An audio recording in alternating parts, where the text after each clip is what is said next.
Olá, meus irmãos, sejam bem-vindos a mais um Evangelho do Centro Espírita Chico Xavier.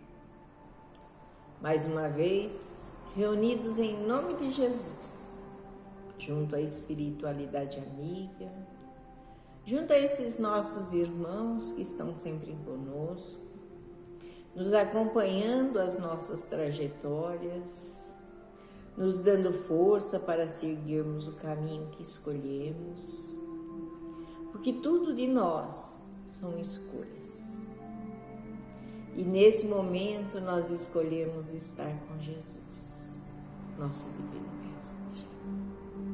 E agradecendo a Ele, nós vamos ao Evangelho de hoje, que está no livro Pão Nosso de Emmanuel, psicografia do nosso querido Chico, e se chama Em Cadeias.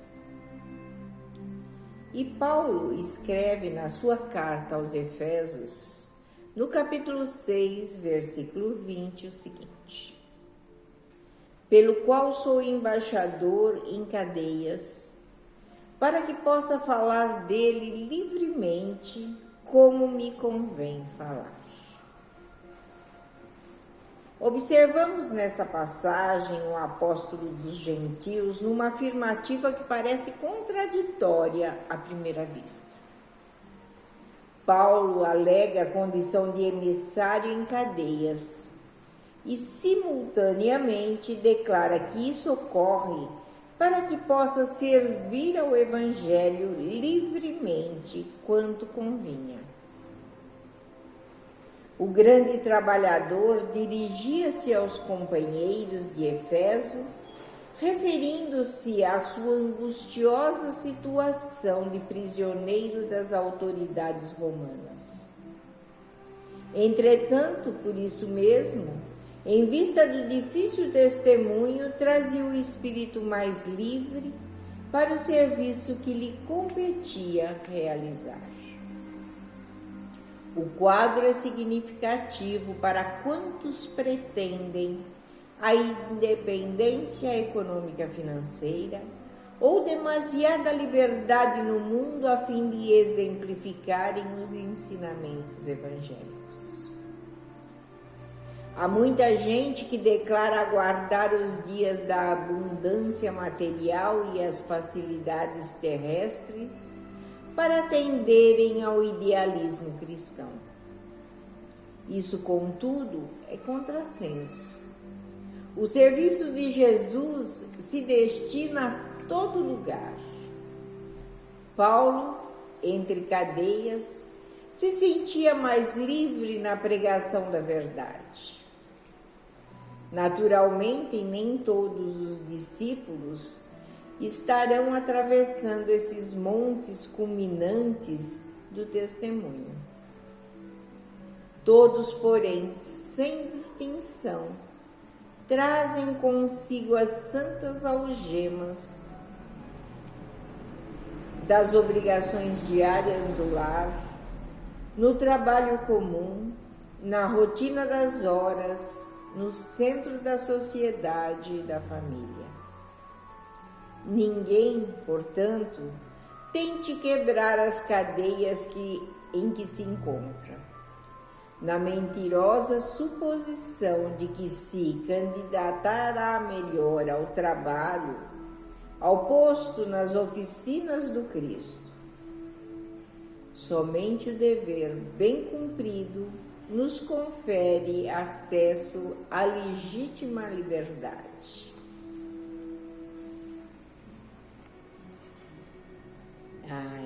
Emmanuel nos pega fundo nessa lição, porque nós muitas vezes, aliás, a maioria das vezes, não podemos porque temos trabalho, porque chegamos em casa e temos os afazeres para fazer, nós temos um monte de coisa, não tenho dinheiro para ir, não tenho a situação que eu gostaria, não tenho sossego na minha vida.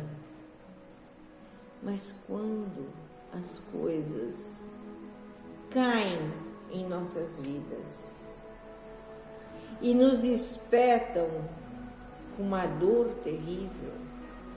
Todos os afazeres, todos os empecilhos, todas as cadeias que nós colocamos para não estarmos junto de Jesus, nós as desfazemos. Porque precisamos do Cristo, porque precisamos da espiritualidade, porque precisamos dos nossos irmãos para nos ajudar. Por que então não tornemos um trabalhador do Cristo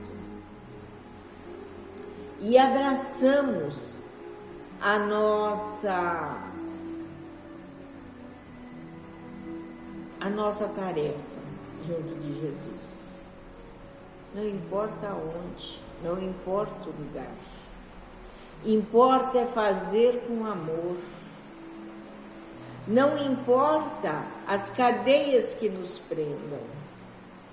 Quando nós nos determinamos a ser trabalhadores do Cristo, nós nos colocamos num lugar onde nada, ninguém pode nos deter. Porque não adianta rogar a Deus quando nós temos necessidades. Adianta sim, porque Deus é eternamente bom, justo, mas também Ele vê as nossas fraquezas. Mas será que vamos sempre nos colocar no lugar de espíritos fracos e que só pedimos? Agradecer ao trabalho, agradecer a bondade de Jesus, trabalhar em favor do nosso próximo, em favor de nós mesmos, quando não dá para trabalhar em favor do nosso próximo. Porque nós deixamos as fileiras do trabalho espiritual por um trabalho material, porque ele nos fala mais caro nesse instante, mas nós somos espíritos e estamos de passagem nesse momento, por aqui. Ninguém condena querer se melhorar em algum sentido, mas nós precisamos lembrar que todos os sentidos, financeiramente, ou essa liberdade de ação, essa determinação de estar tão enfranhados ao mundo, não temos um momento com Jesus. E vai chegar uma hora onde todos nós vamos querer abraçar. E aí vai vir a pergunta: o que você fez das suas horas até agora? Então que nós lembremos disso. Nós temos cadeias que nos seguram. Não devemos desprezá-la, mas devemos trabalhar para que essas cadeias nos dê a liberdade de também trabalhar em favor do Cristo, em favor de um dever bem cumprido junto de Jesus. Que Ele nos abençoe, nos proteja e nos ilumine. Agradecemos ao Pai de infinita bondade. Agradecemos, Senhor Jesus, a oportunidade do trabalho bendito. Agradecemos a todos esses nossos irmãos que nos dá nesse momento, o conforto, a paz, e fechando os nossos olhos, sentimos a espiritualidade amiga perto de nós e agradecemos a todos esses nossos irmãos. Abençoa-nos, Senhor Jesus, para que a tarefa não pare em nós, para que nós não fiquemos presos nas coisas do mundo, mas agradecemos a Tua luz, que nos dá força para seguirmos em frente, mesmo quando presos por cadeias invisíveis. Que o Senhor nos abençoe, nos proteja e nos ilumine, hoje e sempre.